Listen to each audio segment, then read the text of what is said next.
dzējoles abi labi. Pastāsti, ko tu veidoji un kāpēc tieši tādu tu uztaisīji? Kad es lasu šitas dzēļas, es jūtu, un šeit bija pastāstīt par mierīgu klusumu mājās, par to, ka māja ir tā vieta, kur gaida ģimenes, kur gaida šie cilvēki, kur tu mīli. Un tas bija ļoti mierīga un skaista dzēļa, es atspazinu. Jā. Un tāpēc tu arī esi izveidojis, ko mēs te redzam, kas tas ir? Šeit redzam spoguļus un mazas bērns vai cilvēks pusaudzis, kurš guļ savā gultā, redz sauleti ar mēnešu. Tas bija arī dzēlis par to, ka saules draudzes ar mēnešu un zvaigznes, par draudzību arī dabas un dzīve.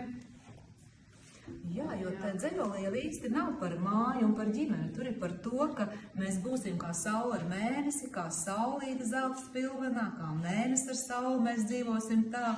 Es spīdu dienā, tu naksniņā.